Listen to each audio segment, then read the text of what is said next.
Hello, everybody. Good morning, good afternoon. How's everybody doing? My name is Maria Elena James, and if you're new here, this is the Weekly Roadmap. Today is Friday, June 12th, and we're going to get the show started here momentarily. All right, locate your chat at the bottom of your screen. You should see a little box with some lines on it. Hover over that, and it'll say chat. Open that up if you have multiple screens, put it on another screen or put it right in front of you. Type your questions in there. Happy Friday, Lauren. And let me know. Give me something good. What's been going on this week, you guys? We have a great show for you guys today. We have an extra special show because we have Todd Duncan back. He's a return guest speaker and he's always welcome here at Weekly Roadmap. And he brings a ton of value to our audience, to you guys, to you, our members. Again, if you are new to this call, thank you so much for joining us on this Friday live event. We are going to wait for Brian to come on stage and join me so that we can get the presentation started. Every single Friday at 9 a.m. Pacific, 12 Eastern, we do these calls live. Weekly Roadmap is live with you every single Friday. This call is being recorded, so if you're a member, the recording will be available in the community within probably just give me 20 minutes. Nowadays, since we are using Roam, the recording is available a lot faster than it is in Zoom. So give me about 20 minutes after this call ends, and then I will post it up in the community. That's one of the big values that we offer here at Weekly Roadmap. All these events are recorded.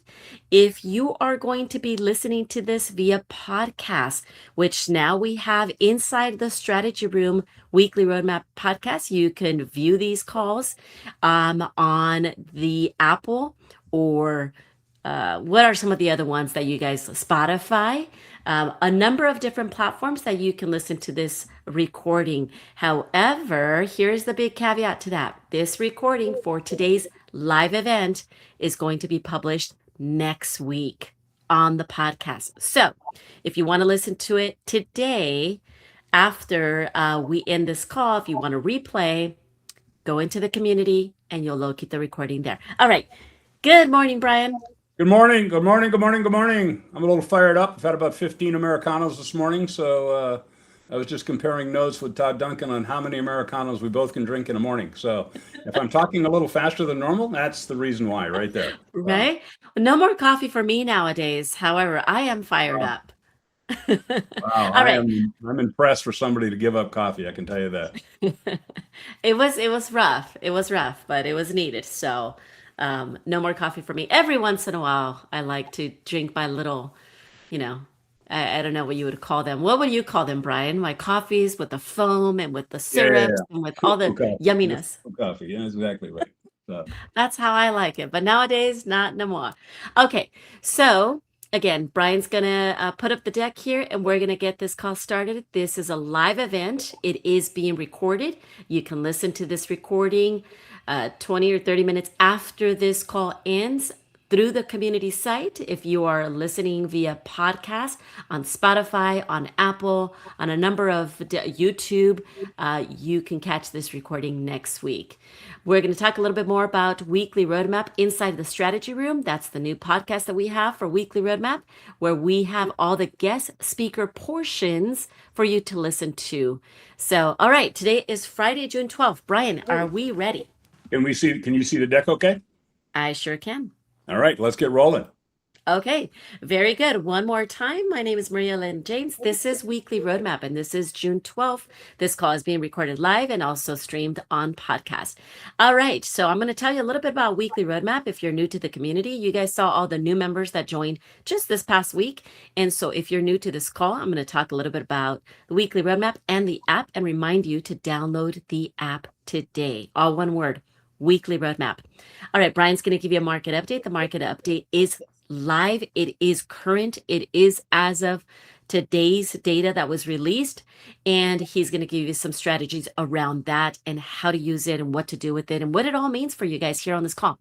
He's also going to give you personal development. And of course, as always, we have fabulous guest speakers with us every single week. And today we have one of my favorites, return guest speaker, Todd Duncan. He's the CEO and founder of High Trust and Fuel. And You guys want to get your pencils out and write notes. But again, this is being recorded, so you can always play back. All right, weeklyroadmap.live is our website where you can learn more about the membership. If you're new to the membership, you can learn more about what Superhuman Alloy is all about, pricing, different tiers, upcoming guest speakers, and more. So visit us today, weeklyroadmap.live. All right, guest speakers for this month. Again, if you're new to the call, we have guest speakers every single Friday at 9 a.m. Pacific. Again, today we have Todd Duncan. Next week, we have Jennifer Butcher. You see the lineup here. You also see the lineup on the weeklyroadmap.live.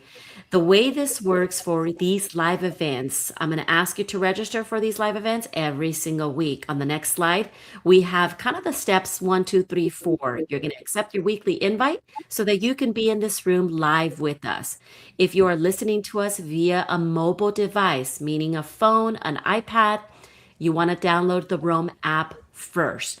The app is completely free. There's no obligation for a membership or anything like that. You just need to download the app first. Then that way you can click on your link to join the call. You want to make sure you set yourself up for success every single week by accepting your weekly invite and then also adding it to your calendar, following the steps 1, 2, 3, 4. First RSVP, next add it to your calendar. I'm going to send the invite to you guys after this call for next week. So please make sure you follow those steps. All right, on the next slide, we are going to remind you guys and or ask, who's a superhuman LO? This is also a little bit of a test. Locate those reactions and give me a thumbs up if you are a superhuman LO. A superhuman LO is all about developing yourselves as a mortgage professional, continuing to learn the different things that are innovative. What is one of those things? AI. You're utilizing AI to help you become a superhuman LO and staying ahead while others are staying behind. All right, on the next slide. Oops, sorry. Go ahead. No problem. Here at Weekly Roadmap, we're building tools, not just content. For our Navigator members, you have the implementation toolkit that is published to you guys and sent out every single Monday morning. You have the weekly market intelligence expanded market update by Brian. We do a recording after this call on all things market updates for our Navigator members. Just more value there.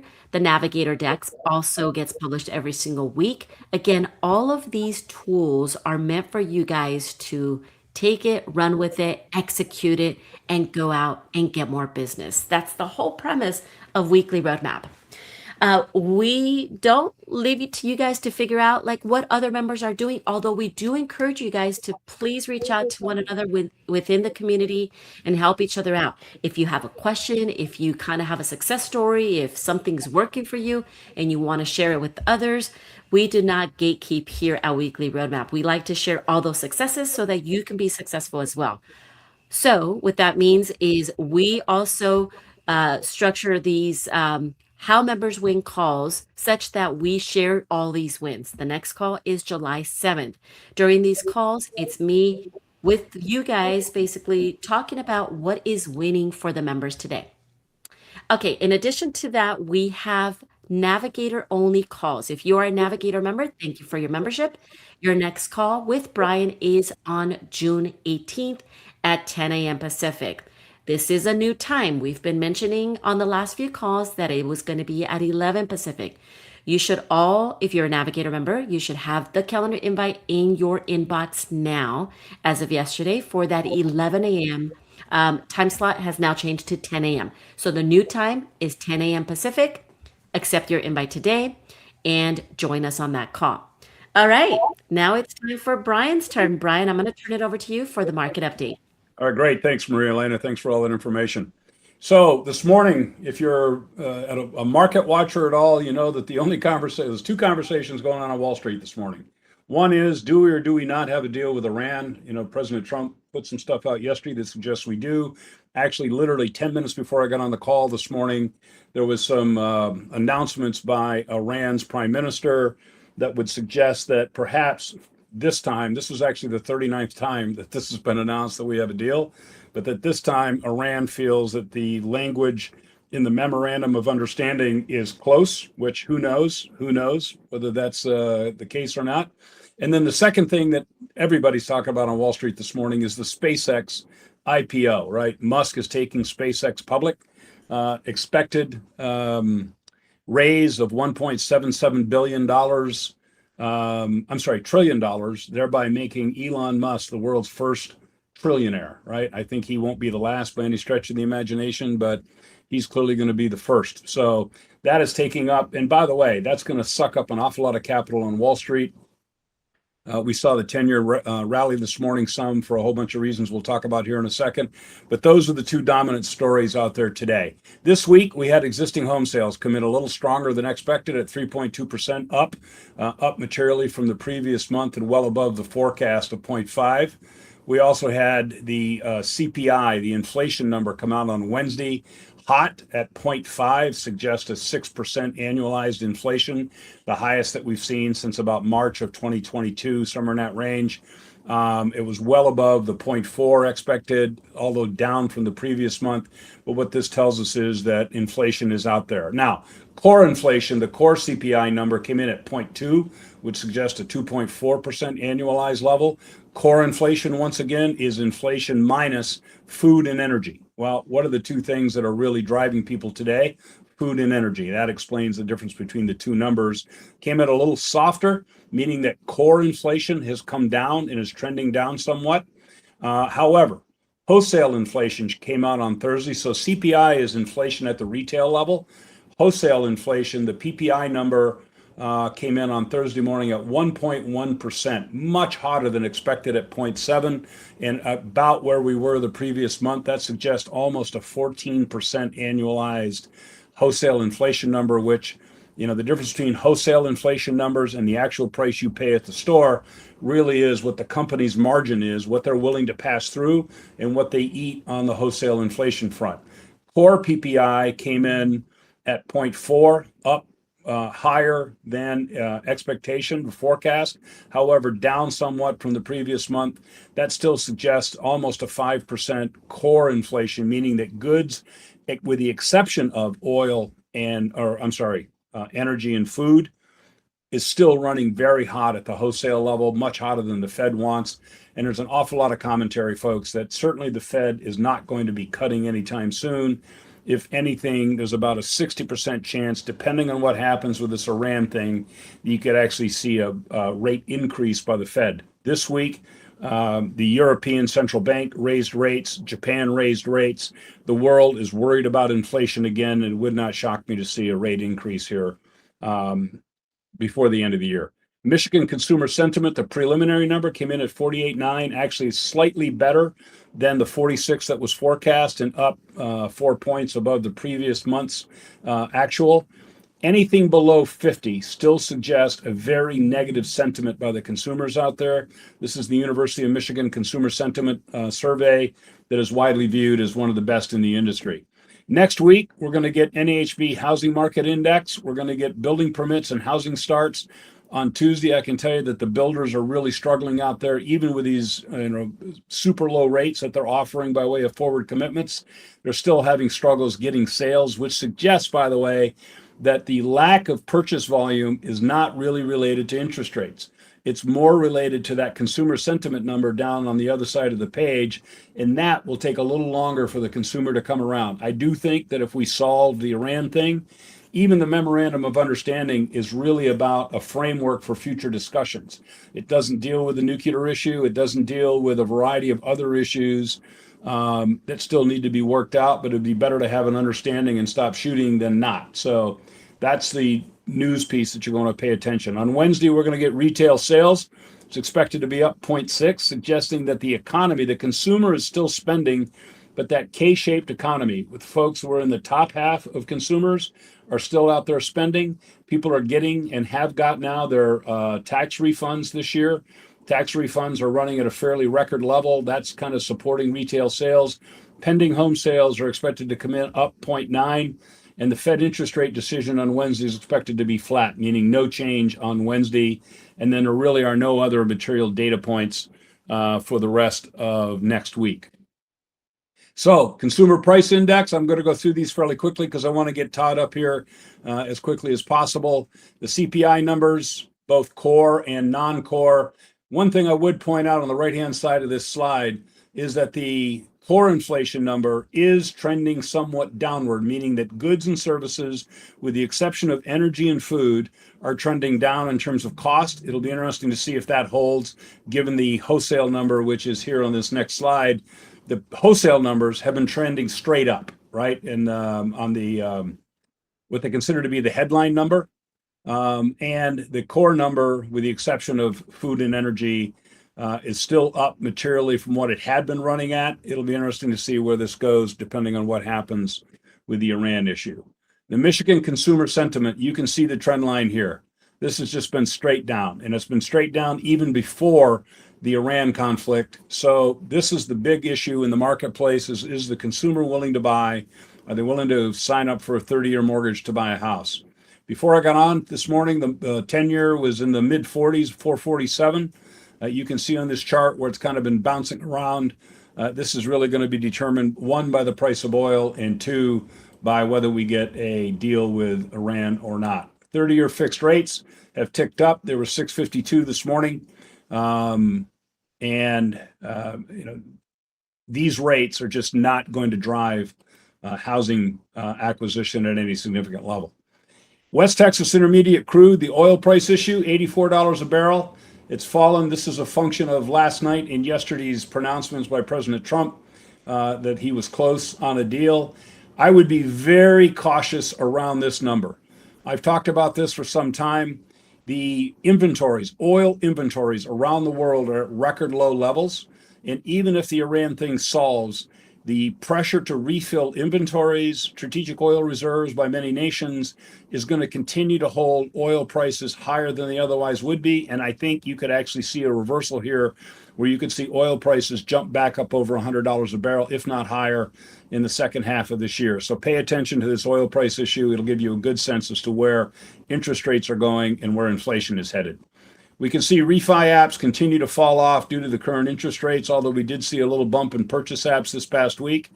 The initial jobless claims, I've been explaining that this has been kind of a non-event number for several weeks.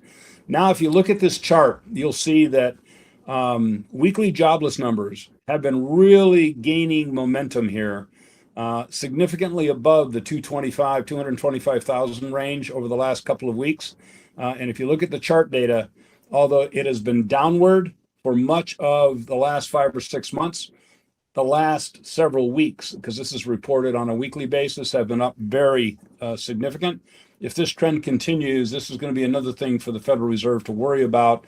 This would actually push them to cut rates, while inflation is pushing them to raise rates. So it's going to be an interesting Fed meeting under the new chairman, Warsh. Mortgage rate barometer gives you a sense as to where we were when we put this together. It was at 6.6. This will give you a sense of what drives it to the lower end or the upper end. This, by the way, I published this on my LinkedIn and some of the other social media sites this past week and got a lot of views on this. So if you're looking for content to put out into social media, this might be a great slide to pull out of our deck. The TLDR update is in here for you to either post or record a quick video, text out to your clients, your customers, your referral partners, gives them a quick sense as to what's going on in the market. And of course, the news can change at any given hour. Last but not least, in terms of the market takeaways, and Maria, I'm going to come to you shortly here to see if we have any questions before I move on. Refis, although they're down, when I'm talking to high producers, I was talking to Dave Savage yesterday, and he was explaining, and we're going to bring this back, hopefully maybe on, not next week, maybe next week's call. He had a top originator that he was interviewing this week that's making unbelievable strides with an FHA 5-year ARM. Much lower rates, much lower payments, and his customers, his referral partners were really reflecting to this. One of the things I think we all do as originators is we get stagnant in terms of the product usage. Don't do that. Go back and take a look at what's available. Maria, do we have any questions from the weekly update? No questions at this time. All right, great. Let me keep moving on. Some additional data to understand. And again, I'm going to go through these very quickly. If you're waiting for rates to drop, if you have consumers who are waiting for rates to drop, this is a great piece to use. It kind of explains the economic impact of waiting too long when the price is right and the payment is right and you can acquire the property now. So the question of buy now versus wait, this is a great demonstration to be able to explain to a consumer what's really goes on if you wait too long in that process. Under the building AI tools, we've got some great pieces in here this week, a list of the best AI tools paid versus free and what the purpose is. So take a look at these. These are obviously all up in the AI Superhuman LO section in our community site. If you want to take a look at those, 89 Claude commands, right? How to do different items around the use of Claude. I'm working personally on becoming a much better Claude user across many of my tools that I use on an ongoing basis. Personal development, I'm going to leave much of that to Todd today, but what should I post on LinkedIn? This is a great piece to kind of give you a little bit of a sense of 16 post formats across the funnel, recognizing LinkedIn's new algorithm. So this is a great self-help and piece. And then 12 daily habits of what will change your life. The exercise, the 2-minute rule, 3 things you're grateful for, breathing. There's a variety of pieces, but again, under personal development, I'm going to leave most of that to Todd. Maria, do we have any questions in the chat before I move on to introduce our speaker today? I don't see any in the chat. All right, great. Let me move on. I can tell the audience showed up for Mr. Duncan today. That's really the deal. So let me, this is a guy who needs really no introduction, so I'm not going to spend much time, right? The founder, he's been a sales entrepreneur. He's taught, literally millions of students through the years. He's a guy that I'm proud to call a friend of mine. So Todd, you were in the top 1% of LOs nationally by the age of 27. Your company, High Trust Selling, has coached, and Fuel have coached tens of thousands, if not literally millions of originators, including myself when I was an originator. You're going to share 2 words with us that are the biggest common denominators that you've seen in top producers. Welcome. Let me take the deck down so that people can see you. Sure. Thank you. There you go. I know you're in Columbus, Ohio this morning. I'm sitting in Newport Beach. Maria Elena is in Temecula, California. We've got people from all over the country here today. Welcome as always. We love having you on. I think I mentioned to you before we came on stage, we actually had the highest number of RSVPs in this morning's call. And I don't think it was my pretty face that was drawing the RSVPs. I think it was yours. So we all chance. So with that said, Todd, I don't want to waste any more time. I want to have you start with what is one of the first words and let you just go. I may come back and ask you some questions along the way, but you're on, my friend. And again, thank you for doing it. Thank you very much, guys. And Maria Elena, good job kicking things off. Your deck, Brian, is always gold. And I made 4 notes on stuff I want to grab on that. Always be learning, right? Always be learning. So grateful to be here today. I was telling Maria Elena off stage that this will be the simplest and hardest presentation that I've probably ever given, because I've been thinking very, very deeply about the gap. And I call it the gap because there's a huge difference between where most people are and the potential that they have. And so when I was thinking about what to do on Weekly Roadmap, and I've never done what I'm doing right this moment, like I'm doing it for an audience. But if I look back on my 12 years of doing almost 6,000 loans, if I look back on my 33-year career running the Duncan Group and Sales Mastery and High Trust and all of that, I can literally point to 2 different things, each described by 1 word, that are the common denominators in being your best. And I'm not going to use the words being a top producer. I'm going to use the words being your own best producer. And what I found is that if you're choosing to be your own best producer, you will be a top producer. So I want to say something before I give you word number 1. Okay. And I want to say this from a position of just certainty. All right. And certainty, when you think about data, and Brian can probably attest to this, but the certainty that I have around the data that I'm about to share with you has less than a plus or minus margin of 0.91. So it's a very, very small margin. The survey was done over a 10-year period of time. We had close to 27,000 loan officers that answered the survey. And I'm just going to, on my end, point to word number one by just asking a couple of questions, okay? So one of the questions that we asked is, how would you answer based on your most common experience? I control my day, or my day controls me. 82% said the day controls me. 18% said I control the day. I want you to think about this right now before I give you word number one. Here's another one. How much more income would you like to add per month? 48% said 10,000 a month. 14% said 100,000 a month. 6% said 500,000 a month.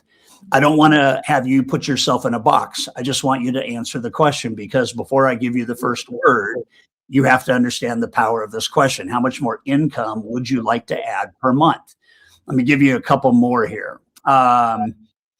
If you were to define your perfect work week, what would it look like in terms of hours worked? 15% of those surveyed said 20 hours a week. 47% said 30 hours a week, and 38% said 40 hours a week. Okay. So again, before I give you the word, think about the question. I'm going to give you just two more here. How many more loans do you need per week to hit your monthly funding goal? Okay. 21% said 2, 43% said 5, 15% said 7.5, and 21% said plus 10. Now here's a big one. And then I'm going to give you the word. Do you have a concrete plan on how to make this happen? So the questions I just gave you, and be reminded, there's 25 questions, but then this question is, do you have a plan on how to make that happen? 12% of this group said yes, and 88% said no. I think we know right away what potentially the problem is, right? And the problem is we have a gap. We have a gap between what we want and actually what we're doing to get what we want. So here's word number one. If there's one common denominator that every good producer has and they use, it is this word, vision. Write it down. Write it down. I'm going to give you empirical data. Okay. 30 years of coaching, 15 years of data accumulation. Here's what I'm going to tell you. 5 to 10% of originators have a written vision for both their business and life and actively review it. 15 to 20% have a reasonably clear picture of what they want, but it's not documented or systematically executed. And 70 to 80% are operating primarily from goals, quotas, transactions, and reacting to market conditions rather than a compelling long-term vision.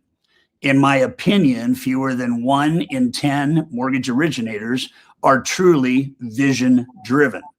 Most originators have production goals, they have income goals, they have activity goals. Far fewer have a 5 or 10 year vision, a life vision, a family vision, a purpose statement, a written ideal week, a clear definition of success beyond volume. And this matters because if we look at this, the top 15% of originators in America outperform the balance by 7x of the average producer. So what they tend to have then is a vision, and that's word number one. 90% of mortgage professionals have goals. Less than 10% have a vision. Goals tell you what you need to achieve. Vision tells you who you're becoming in that process. So when I look at this and I start to think about what is the power of what we're talking about right here, we're talking about the simple formula that Dave Liniger, the founder and chairman of RE/MAX, used when he began selling real estate 47 years ago.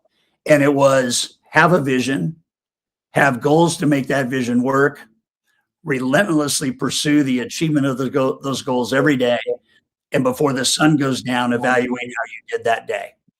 And that was his recipe, as he said on stage at Sales Mastery, for building a multi-billion-dollar real estate company. So when we put this into perspective, I'm going to give you what I call the core four. And I want you to know that I'm in my mid-60s. I have been doing loans since the age of 23 and teaching people how to do loans since the age of 32. I love vision. People go, what's your vision for the next 20 years? That'll put me at, what will that put me at, Brian, 85? I still have a vision for when I'm 95. I have an event I want to do when I'm 95 years old. And so when you think about this, you think about, man, if I'm still breathing, I got shit to do. And I got stuff to do that can go out and make a difference for my family and for me and for my clients. And so these are 4 questions that if you can't answer these 4 questions, you do not have a vision. There's a lot of meat that can be put on this vision bone, but I'm going to give you 4 and I want you to write them down. Okay, here's question number 1.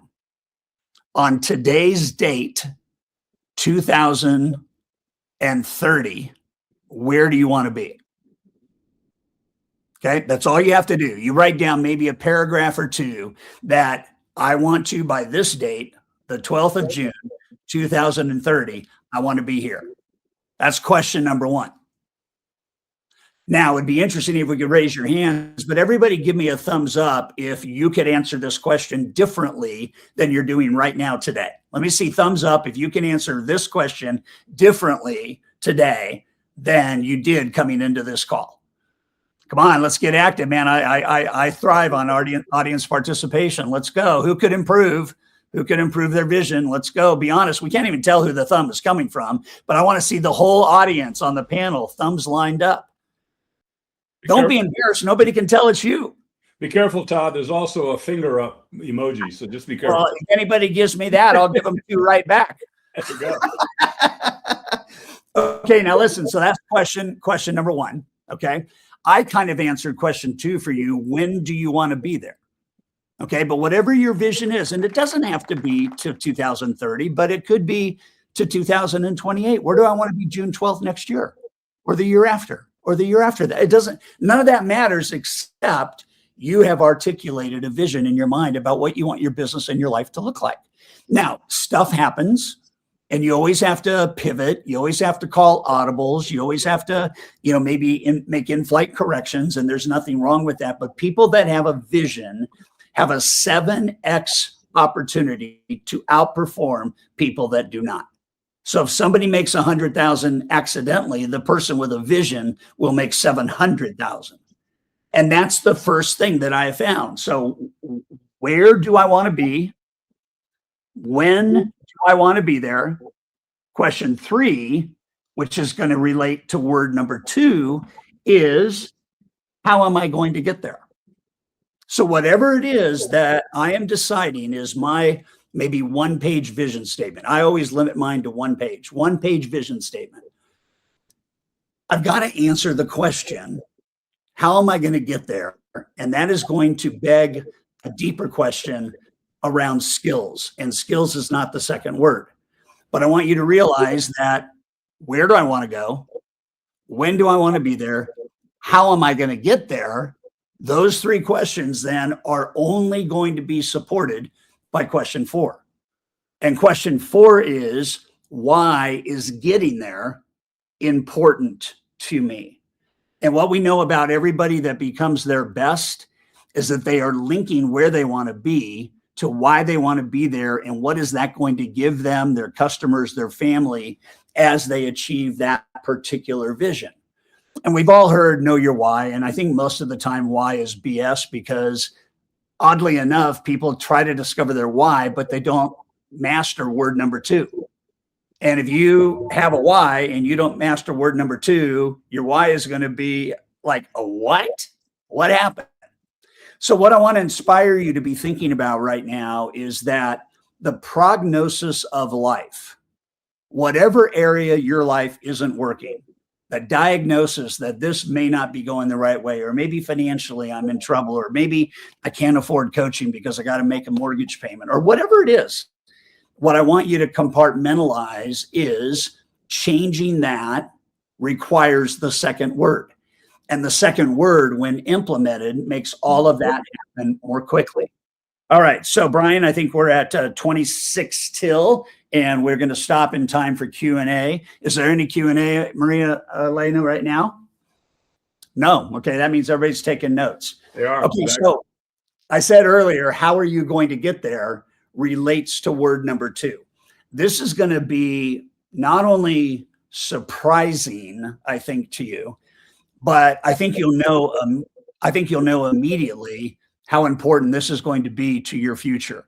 And it does not matter where you're at right now. It matters that you understand that without this word, the first word doesn't matter.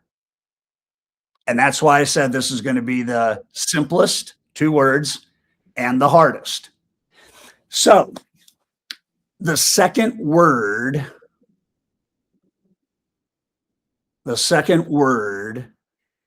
is practice. The second word is practice. So how am I going to get there? I'm going to get there by a few skills that I will master in a way that no other speaker I've ever heard from in my life has taught about the value of practice, except the obvious, right? And that is, quote, if you practice, you get better. The problem with that theory is that if you practice and get better, the one requirement is that you're practicing the right thing. You can practice the wrong thing for as many minutes as you practice the right thing, and you will become a master at either one of those things. But I need you to understand that when we think about what is the secret of success, there is no secret. The people that practice the most, the right thing, that end up being game ready, as our title said, are the people that win. The top 10% do not have fear. They have confidence. Why? Because they spent enough time getting good at a borrower dialogue. They spent enough time getting really good at a realtor dialogue. They spent enough time getting good at a financial planner dialogue or a third-party potential partner. They spent enough time getting good that then they were just a step away from getting great. And they kept practicing. Now, here's what's interesting, okay? So there's a law that is called the law of performance improvement. And the law states that anything that you choose to improve initially will have a dramatic hockey stick impact on your business. But as soon as you start taking your eye off that ball, you will marginalize the potential of that growth curve that you have created, which then validates the idea that you can always get better. And sigmoid curves tell us about, I get good and then I get bad. Well, I don't want to ever go over the top and start getting bad. When I'm getting good, I want to start a new curve and I want to keep creating those curves. So listen to this real quickly. This is gonna be fairly revealing for you. The study of performance improvement, I'm looking at my notes because this has just been a breakthrough for us at Fuel. The study of performance breakthrough has been cataloged since 1884.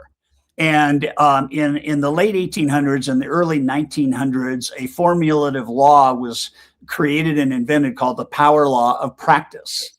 And that one of the early discoveries in 1936 said that it formally showed that nearly all human skill improvement follows practice. In other words, performance improves in a predictable mathematical pattern with repetition. So how many repetitive practice events does it take you to get really good at a borrower conversation? And could you be so good that in the first 90 seconds of talking to a borrower, they stop the conversation and they look you in the eye and they say, if that's what's going to happen, I am ready to go. And they say yes before you've maybe even qualified them. This is the kind of stuff we're talking about here, that practice is more important than repetitiveness. Okay, I can be repeating the wrong thing and get really good at it. Loan officers laugh at that all the time. I say to them, you've gotten really good at doing the wrong thing. And they go, yeah, you're right. Well, here's the deal. If you still have any ounce of call reluctance, you have not perfected a sales approach. So what this means then is the one thing you have to practice on is how am I going to get there within 4 years? I got to get really good at the 2 or 3 things that make the biggest difference. And so when we look at this and we start thinking about what is the science agree on? Okay, so let me just say this, it'll be on the recording. The science, the mathematical science says you get better at what you repeat, number 1. Number 2, it says you get much better, much faster when you repeat it with expert guidance. The third thing is the effect is predictable, measurable, and mathematically modelable. Not motivational, not philosophical, not theoretical. And in behavioral science, psychology, neuroscience, and all the skill training research I can find, the one thing I can tell you right now is the power curve is when you get better with expert guidance. And so what I want you to be thinking about is I want you to be thinking about this idea of what is the way today in the world in which we live for me to get better at whatever is going to be required for me to answer question number 3, how am I going to get there? And if you could look in the mirror and do a self-analysis, where would you right now not give yourself a rating of 10 in terms of competence in any of the key skills necessary to be a top performer, your own top performer first, and then a top performer in your company or in the country if you want to be, or, there's some guys I've talked to that want to be the #1 mortgage originator in the world. Okay, that's awesome. That's a great vision, right? Everybody's got their own vision.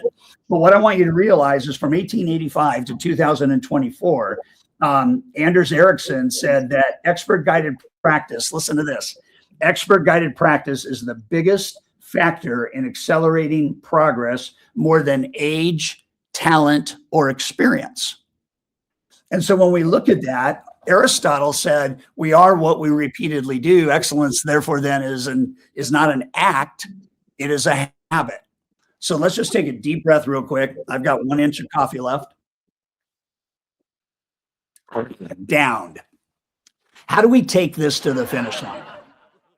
The way we take this to the finish line is success is simple, and then it's hard. And then it gets simple, and then it gets hard. Whenever you ratchet up your vision, what got you to the previous achievement is not enough to take you to the next level. Now, it doesn't mean you have to go to a next level, but it does mean without continued guidance and practice that you'll go the wrong way. You'll regress. I asked my father, who was a physician, I said, Dad, why do you go to conferences every year? And he goes, so I don't kill people. There's new technology every single year. There's new things I have to do in radiology. I've got to keep learning so that I'm a doctor. I'll always be a doctor unless I do something really wrong. But if I use 10-year-old technology on a modern day patient, I'm in trouble. So we always have to get better, right? There's no choice. Well, I guess there is a choice.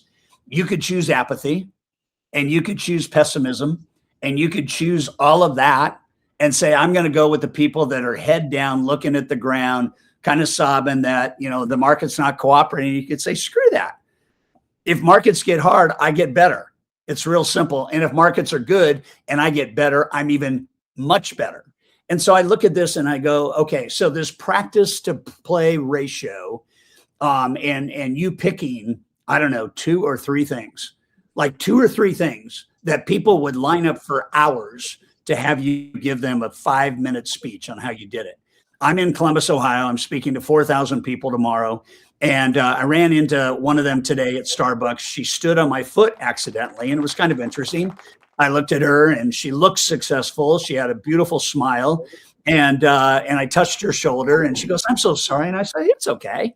And she continued to order her deal. And then I came by right behind her, and I ordered mine. And so it was a very crowded Starbucks. We're at a convention center. And so I'm standing there, and I go back over to her, and I gently step on her toe just to try to create a little, a little kind of humor moment, right? And she laughed, and we started talking. And she asked me my name, and I told her, and I asked her her name, and she told me her name. Her name was Deanna Mayer.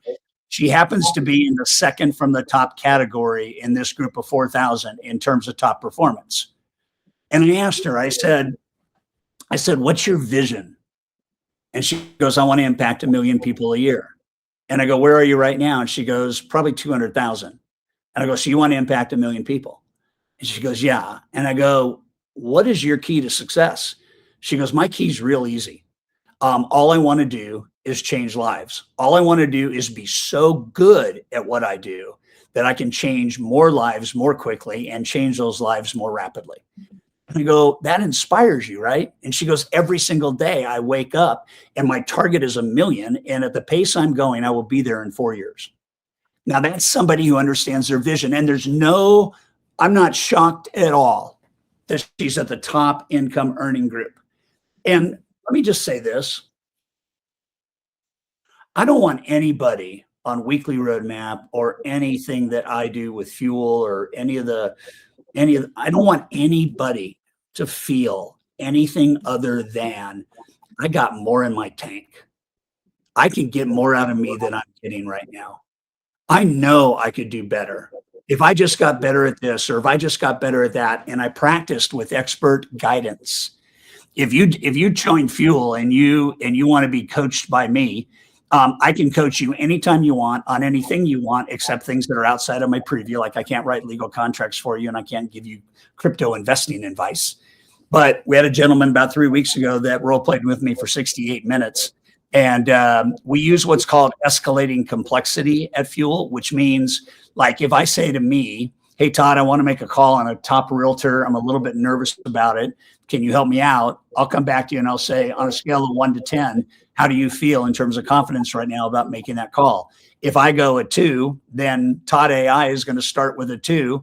And then Todd is going to ask me after we do add a 2 about 3 or 4 times, are you ready to go to maybe a 5? And if I say yes, then the complexity gets a little bit more intense. Maybe there's some objections. But by the time you're done, we can get you up to a 7 or 8. And as soon as you hang up and say goodbye to me in my AI form, you make 5 calls, you're ready to go, right? Anything you want to talk to me about within the preview of life mastery or time mastery or sales mastery or falling in love with your life, all my books are in there and 700,000 hours of my content's in there. All I'm saying is I can be one of 40 of your guides. And we're gonna build Fuel to 100 AI coaching guides. They're real people. They're on Fuel. They write the videos. They record the videos. But I want you to know today, and I'm a coaching junkie. I didn't have $500 in 1983. I did not have $400 to hire a coach. And my mentor said, if you don't hire that coach, I'm not going to mentor you. And I said, well, I can't afford it. And he said, you can't afford not to. And I said, what's my guarantee? And he said, there is no guarantee. If you act though, and I guide you, then you're going to make 10 times that within 30 to 60 days. And sure enough, about 60 days later, I made $4,000 in that month. And I decided then at the age of 25 that coaching would be something I do all the time. I still get coached by 3 people today and I pay for it. I might even hire Brian to coach me on some things I got to do. But here's the deal.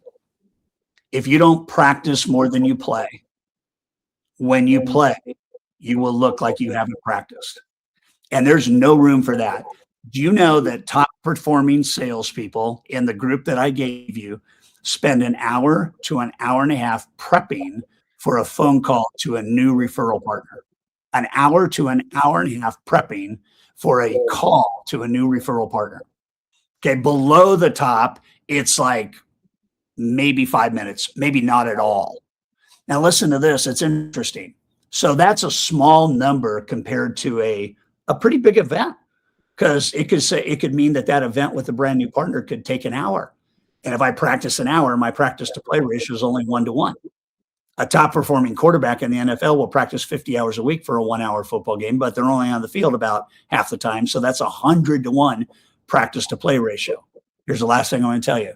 If people in the NFL practice like the top 10% of salespeople in this survey group practice, they'd be out of the league in 3.5 weeks and never, ever able to play professional football again. You just got to decide, you guys, where am I going? How fast do I want to get there? And listen to this, write it down. The better I get at business, the better business gets for me. Back to you, Brian. Todd, that's first of all, what a great Friday morning message for everybody in our audience here.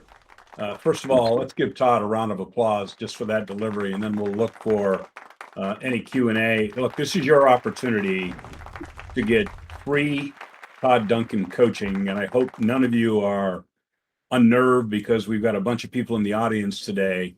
So Maria Elena, let me just ask you, do we have anybody with questions or comments in the chat?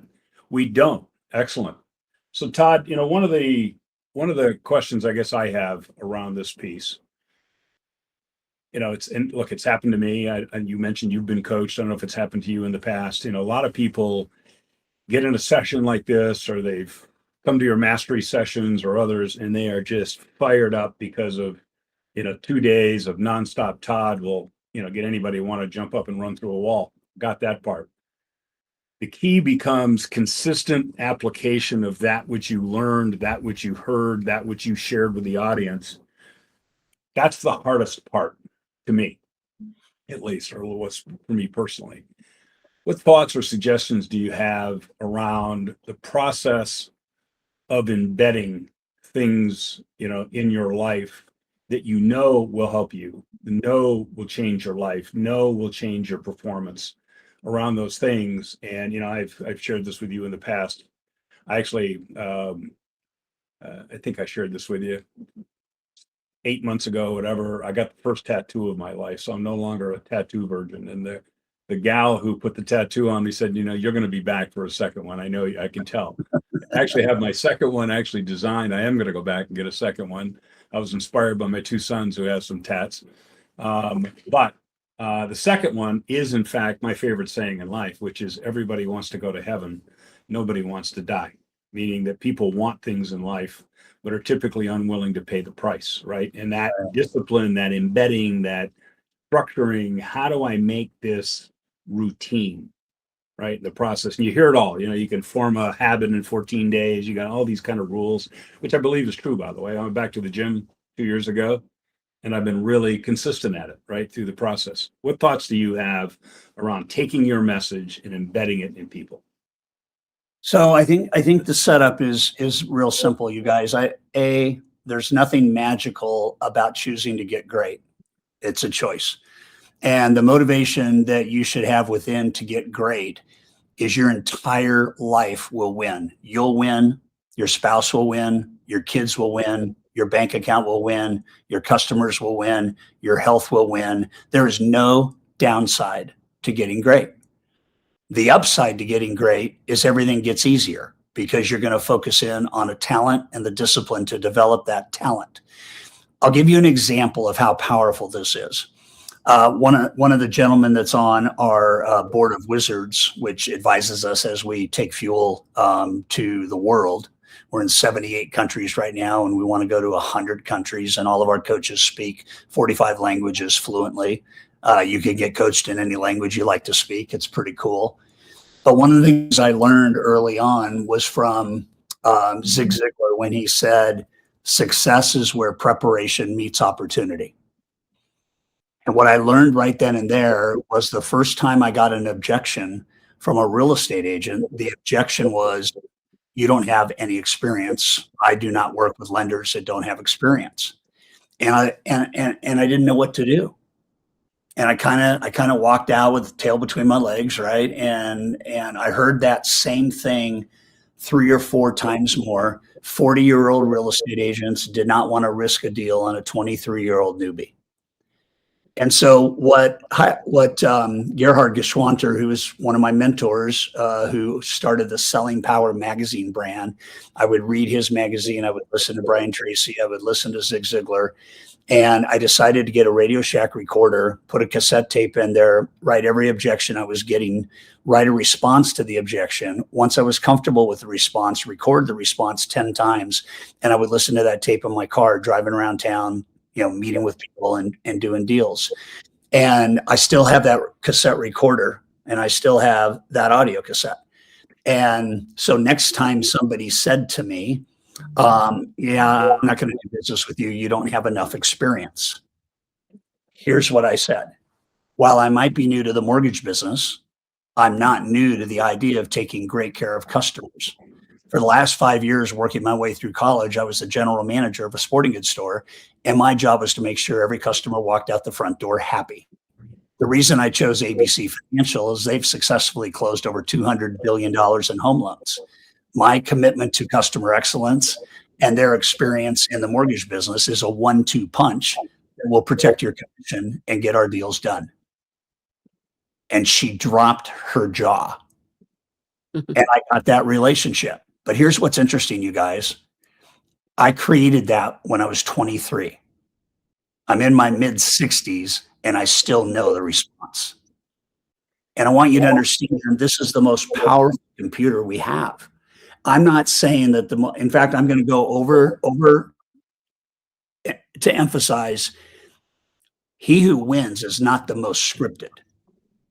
He who wins is the one who is most sincere. Okay, now I can be sincere if I know what to say, but I sound scripted if I wing it or it's the first time and I haven't practiced it. Make no mistake about it. Selling is solving. Selling is solving. You can't sell anything to somebody that does not see a solution from you for the problem they're experiencing. But I have to tell you, when you know how to respond to objections, and then you realize this, objections go away when you ask different questions. The people that have the most objections are the people that haven't asked enough of the right questions. And that's what an objection is. It's a symptom of a poor selling process.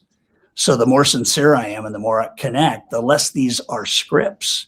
Like, does a heart surgeon have a script? Yeah, they know how to do heart surgery.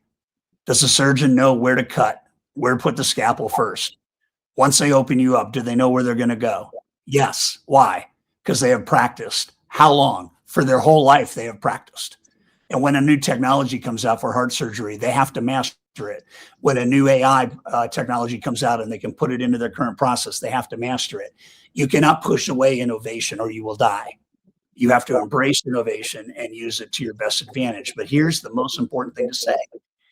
If you don't know what to do, like when I was learning to fly planes, I sucked at landing. And when you're a pilot, you have to land. And I had to figure out critical skill. What? Yeah. It's like, dude, you knew there was a 14-mile-an-hour crosswind. Why didn't you adjust? Well, I don't know. I don't know how to land. All right. Back in the simulator, and then back in the plane, and back in the simulator, and back in the plane. I could take off. I could talk to the tower. I knew how to taxi. I even did the impossible turn once because I had engine failure at 800. I knew how to do that. But landing for me was just hard. And 166 landings later, my instructor said, okay, I trust you with landing. 166 times. And now landing's easy because I know how to do it. Anything that's hard gets easier when you practice and you get great at it. It's that simple, Brian. Todd, we've only got like 2 minutes left, but there was a couple of questions in here. One I'll answer, which is, did the tattoo hurt? No. But that's a little bit of a function of your own pain tolerance. I discovered in my life. My son just had a massive tattoo done on his calf, and he had to have his Achilles heel, his Achilles tendon tattoo.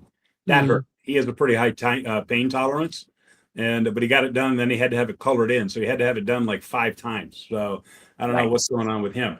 That said, Aaron Tyler had a question. If repeated market shifts over the last 3 to 4 years keep blurring our vision, is that a sign that the vision isn't bold enough, or is it too tied to a specific set of conditions? I could answer that, but I'm going to let you answer it as the last question of the day. Let's just agree to this. It's Adam, right? Aaron, sorry. Aaron. Let's agree to this, Aaron, and everybody else. Success takes boldness and bravery. All right. And so what you have to do in any market is you have to decide, what is your business going to look like? And then you need to adapt to that market. I said to somebody the other day, on the fly, modify, on the fly, modify. If it's not working, modify, modify, modify. Let's just pay attention to the math. If you have 500 buyers you've done loans for over the last 5 or 10 years, or 250, and you're nurturing that database, and 25% of them are referring people to you that need loans and can buy a house or refi a house in today's market, you have your baseline income taken care of. If you expand that to 50 to 75%, then you have, I don't know, maybe 80% certainty that the market doesn't matter. You can do business the way you want to do business. I always find that people need to gravitate to this mindset. The market does not define you. What you do in the market defines you. And it doesn't matter, good market, bad market, hard market, easy market, low interest rate, high interest rate. Markets do not define you. You define yourself. And when markets are hard, you got to be bold and brave. But I would always rely, Aaron, and default back to the depth of my relationships, referral partners and borrowers that I've done loans for in the past. Those two ecosystems will help you survive any market. And listen, get behind AI. I said months ago on this call, AI stands for accelerated income. Okay. Understand today that loan officers that don't use AI will not be able to succeed like they used to without AI. And loan officers that choose no AI are going to be eliminated from the marketplace. It's that simple. So the market's new and there's going to be different things happening, but you have to embrace that. When I had surgery, I chose robotics and digital surgery because the guy that wanted to operate on me wanted to do a 14-inch cut from my navel to my pubic bone. And that felt like caveman surgery. And so if my doctor that did the robotic had not innovated, I wouldn't have chose him. And I certainly wouldn't have chose anybody that's doing it the old fashioned way. And so let's go with it. It's here. Let's do it. Wind in our sail. So look, Todd, that's fabulous answer. First of all, I can validate Todd's comments. Of all the top producers I've talked to, the embracing of AI, and I just want to put a pitch in there for the Weekly Roadmap and our community site where we have a ton of AI tutorials and infographics and those kinds of things to help your skill set get better. We're seeing people see their conversion rate, lead conversion rate, up 11%, their volume up 25%. And in a shrinking market, right? We know the global market is shrinking due to higher interest rates, low home sales, you name it, but they're flourishing by making themselves more efficient, more effective, quicker back to the consumer, more definitive by utilizing AI. That, Todd and I we share a lot of things in life. We both had that same robotic surgery in the past. And, I had it done at 7 one morning. I got checked out of the hospital at 7 the next morning, and the doctor told me to go home and walk a mile, right, to kind of get the blood flowing again in the process. And so, if you don't embrace that technology, think about it. 400 or 500 years ago, they cured what Todd and I had by putting leeches on us, right? So, technology has clearly evolved, right, in the process. So Brian, when you got your catheter out, did your doctor tell you to go home and have sex with your wife? I'm not going to answer that question, but you know the answer to that question. And so I'll put my hand up. Exactly Hey, right. Listen, by the way, the nurse told me you're going to feel a little pressure. She was lying.